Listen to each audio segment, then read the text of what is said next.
Hello friend, welcome to my channel. যুবশক্তি ভরসা card বা যুবশক্তি প্রকল্পের পোর্টাল কি চালু হলো এবং যুবশক্তি পোর্টাল কবে থেকে চালু হবে এবং যুবশক্তি পোর্টালে কিভাবে অ্যাপ্লাই করব এবং সত্যিই কি এখনই যুবশক্তি পোর্টালে অ্যাপ্লাই করা যাবে, অ্যাপ্লাই করতে কি কি লাগবে, এই সমস্ত কিছু জানাবো আজকের ভিডিওতে। তো চলুন ভিডিওটি স্টার্ট করা যাক। তো দেখুন, অনেকে অনেক রকম বলছে যে যুবশক্তি প্রকল্প বা যুবশক্তি পোর্টাল যেটা চালু হয়ে গেছে, কিন্তু আপনাদের সত্যি যেটা সেটাই বলবো।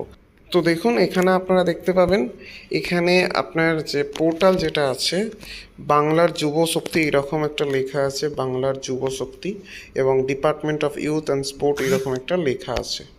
কিন্তু এখানে আপনারা ফার্স্ট যেটা দেখবেন যুবসাথী .wb.gov.in, যুবসাথী, অর্থাৎ সেই একই ইউআরএল, কিন্তু এটা চেঞ্জ হয়নি। জাস্ট এটা যেটা হয়েছে বাংলার যুবশক্তি, এই যে নতুন যেটা ফ্রেম, এখানে আপনারা এটা দেখতে পাবেন যে এটা কিন্তু পুরানো যে স্ট্রাকচার আছে সেই স্ট্রাকচারই রয়েছে, এবং এখানে ফটোটা কিন্তু চেঞ্জ করে দেওয়া হয়েছে। তো নিচে আপনারা যদি স্ক্রল করেন, নিচে দেখতে পাবেন application submission, application status, public notice, ডিপার্টমেন্টের রিপোর্ট। তো এগুলো আপনাদের আস্তে আস্তে দেখাবো। সাবমিশনে আপনি যদি যান, আপনি দেখবেন এখানে কিন্তু দেয়া আছে ক্লোজিং টাইম 26 ফেব্রুয়ারি 2026 12 মিডনাইট, অ্যাপ্লিকেশান সাবমিশন ক্লোজ। তো এটাই হচ্ছে সে পুরানো যেটা রেকর্ড, যুবসাথীর যেটা প্রকার 26 ফেব্রুয়ারি 2026 পর্যন্ত দেওয়া হয়েছিল। তো এটা কিন্তু সেই রেকর্ডই এখানে দেখাচ্ছে। তো এরপরে আমি যদি ব্যাক করি, স্ট্যাটাসে নিয়ে যাচ্ছি। তো এখানে আপনি চেক করেন, দেখুন বাংলার যুবসাথী কিন্তু এখনও এখানে এন্ট্রি করা আছে, তো এটা কিন্তু চেঞ্জেস হয়নি। তো এছাড়া আপনি যদি এখানে অ্যাপ্লাই অনলাইনে ক্লিক করেন, তো দেখুন এখানে কিন্তু অ্যাপ্লিকেশান সাবমিশন ক্লোজ 26 ফেব্রুয়ারি 2026 সেটাই কিন্তু লেখা আছে। সুতরাং এগুলো সমস্ত পুরানো ডাটা, নতুনভাবে কোনো কিছু এখনও কিন্তু করা হয়নি। এবং চেক স্ট্যাটাসে আপনি যখনই যাবেন তখন কিন্তু পুরানো যেটা আমাদের দেখাতো যে updated status will be made available soon, please visit again, এটা আগেই দেখাতো, তো সেটাই দেখাচ্ছে।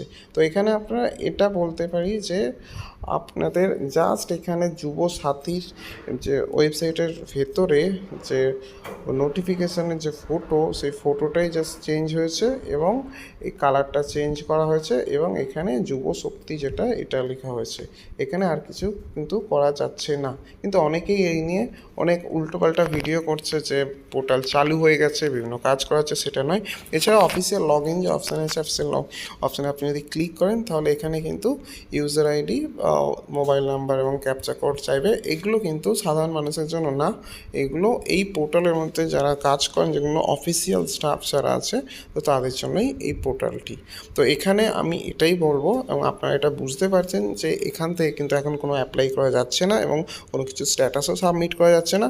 আপনারা নর্মালি জানেন যে সমস্ত ডকুমেন্ট লাগে, সাধারণত সেই সমস্ত ডকুমেন্ট লাগবে, এবং অফিসিয়ালভাবে যখন বাংলা যুবশক্তি নিয়ে কোনো প্রকাশিত হবে তখন কিন্তু আমার এই চ্যানেলের মাধ্যমে জানানো হবে।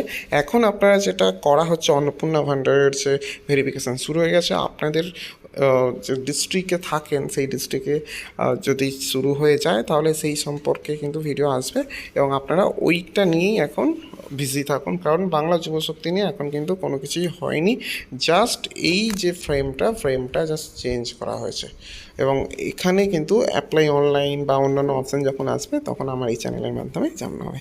আশা করি আপনারা বুঝতে পেরেছেন যে রিয়েল বা সত্যিটা কী, কিন্তু অনেকে এই নিয়ে অনেক উল্টো ভিডিও করছে। তো thank you for watching this video.